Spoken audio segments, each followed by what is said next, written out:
Imagine the feeling of no longer worrying about money, without the pressure of debts, the fear of losing everything, or the anxiety of living from paycheck to paycheck. This is exactly what the teachings of Buddhism can offer. Not a magic formula for getting rich, but a new way of seeing and dealing with your finances, transforming your life from the inside out.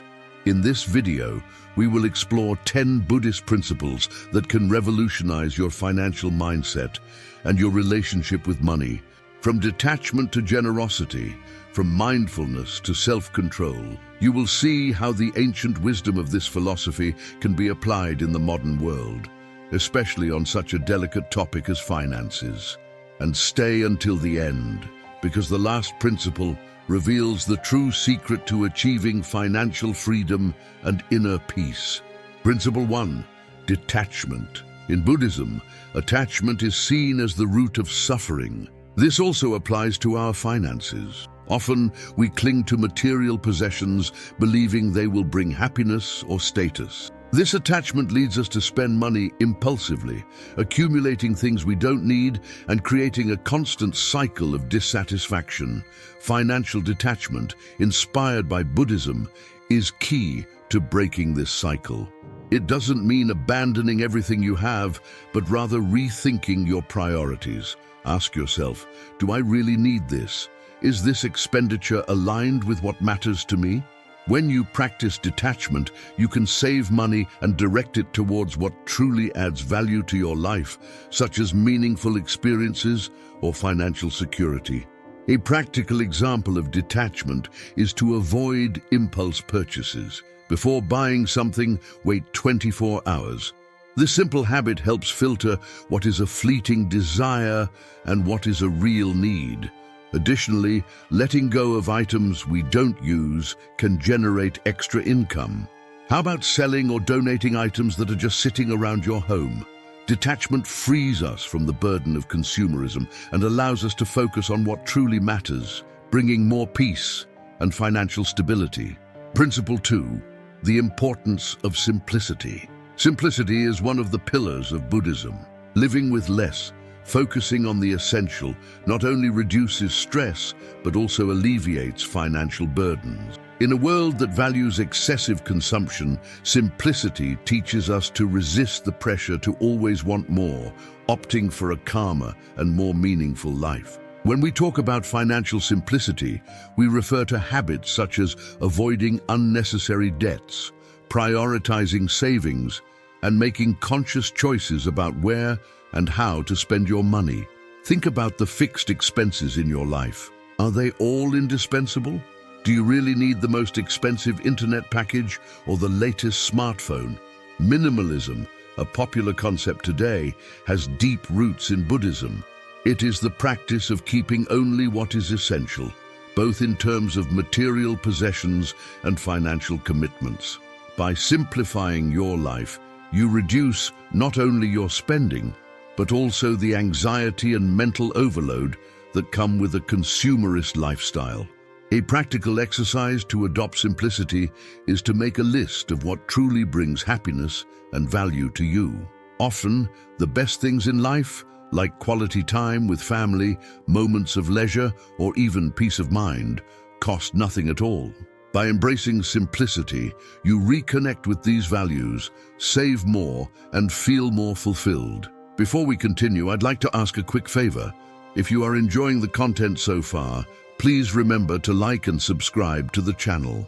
This way, you help us reach more people with this content and ensure you won't miss any future videos.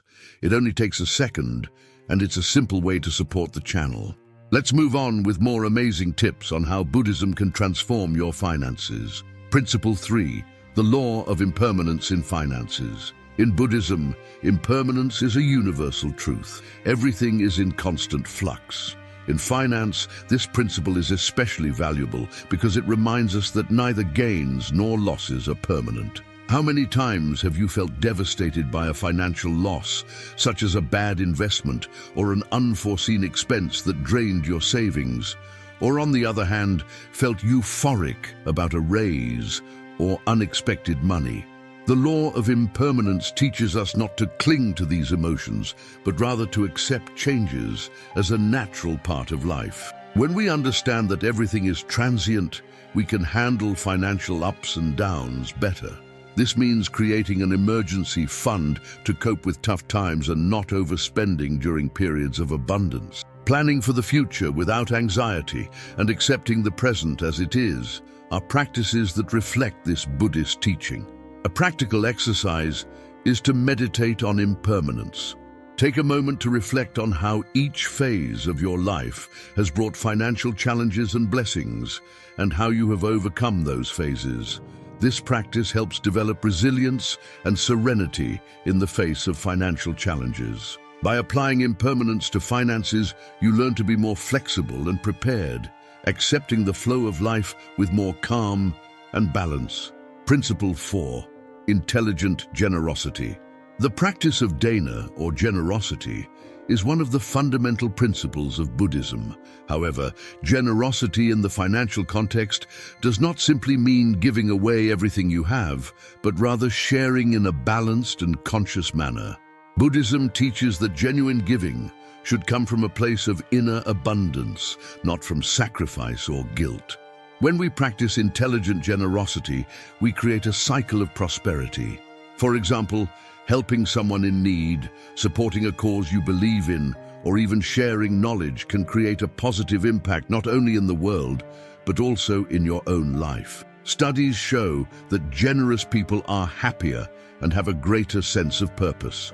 But generosity should not harm your finances. Before donating, assess your financial situation. Set aside a small percentage of your budget for donations or help without compromising your needs. This makes the practice sustainable and fulfilling. A practical example is using part of the money saved from non-essential expenses to help others. Donate clothes you no longer wear or contribute your time to community actions, which is also a form of generosity. By applying dana in your finances, you develop a sense of gratitude for what you have and create a healthier relationship with money. Generosity reminds us that the real value of money lies in the positive impact it can have on everyone's lives. Principle 5. The importance of self-control. Buddhism teaches us to cultivate self-control as part of the path to enlightenment. This translates perfectly into financial management, especially when it comes to resisting impulses and momentary desires. How many times have you bought something that seemed irresistible, only for it to become just another forgotten item in a drawer? The lack of self-control is one of the biggest causes of financial problems. Buddhism teaches us that these impulses are merely temporary manifestations of the mind, and we can overcome them with mindfulness. The practice of mindfulness helps identify these impulses before acting.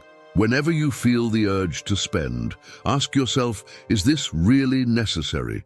Does this expense align with my financial goals? By doing this, you take a step back, analyze the situation clearly, and make more conscious decisions. A practical tip is to create a detailed budget and stick to it rigorously. Set clear limits for your spending and use financial tracking apps to monitor where your money is going. This helps create discipline and prevents money from slipping away without you noticing. By cultivating self-control, you not only save money, but also strengthen your ability to resist temptations in other areas of life. It's a skill that transforms not just your finances, but also your mindset. Principle 6. Gratitude for what you have. In Buddhism, gratitude is a daily practice. By cultivating gratitude, we learn to appreciate what we have rather than focusing on what we lack. This reduces financial anxiety and promotes a mindset of abundance. In today's society, we are constantly bombarded with messages that encourage us to want more. More money, more possessions, more status. This creates a feeling of constant dissatisfaction, where we never have enough. Gratitude is the antidote to this cycle of discontent. Take a moment each day to reflect on what you already possess. It could be a roof over your head, food on the table, or even small financial achievements, such as paying off a debt. or saving for something important. This simple practice shifts your perspective and helps you realize that often you already have more than enough. Moreover, gratitude for what you have can help you spend less. When you appreciate what you already own, you feel less need to seek new purchases or make unnecessary expenditures. A practical exercise is to keep a gratitude journal. Write down 3 things each day for which you are grateful regarding your finances. This could include anything from a stable job to small opportunities for saving. Over time, this practice transforms your mindset and reduces financial stress.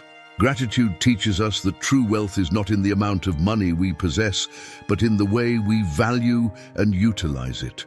Now that you've learned a bit more about how Buddhism can transform your finances, I'd love to hear your thoughts. Leave your comment below and share your ideas or experiences on how you apply these teachings in your financial life.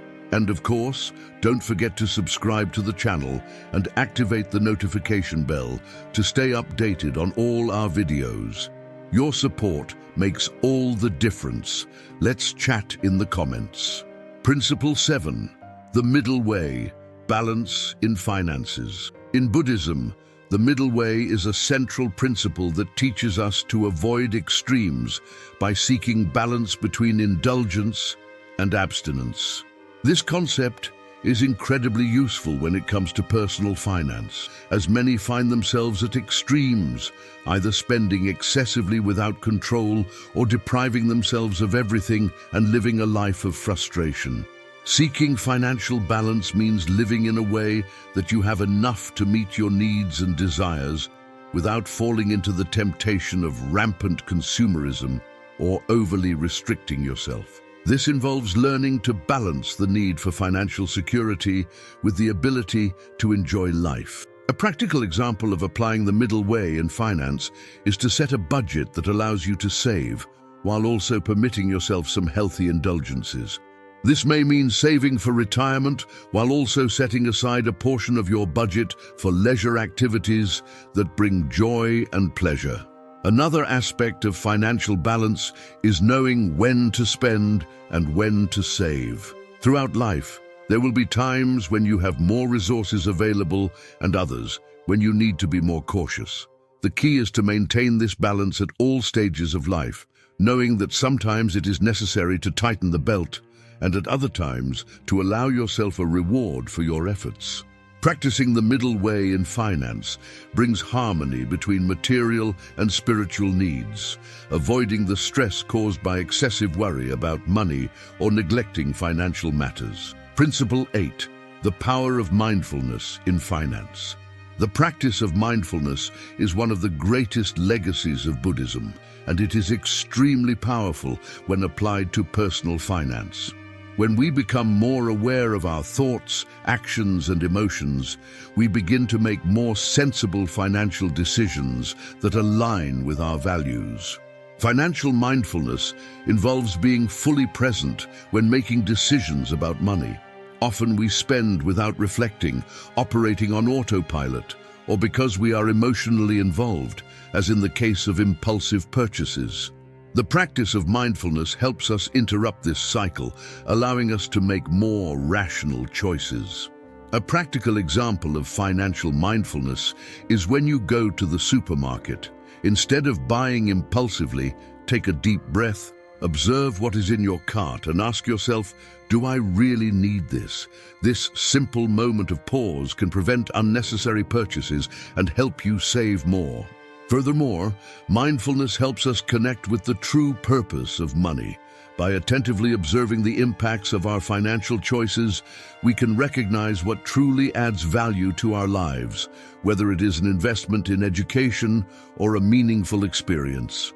Practicing mindfulness in finance brings greater clarity and helps us live with more balance, where money is seen as a tool to achieve deeper goals rather than an end in itself. Principle 9. Inner wealth and money. Buddhism teaches that true wealth is not measured by the accumulation of material possessions, but by inner peace and the detachment from the incessant desire for more. This understanding can completely transform the way we handle money.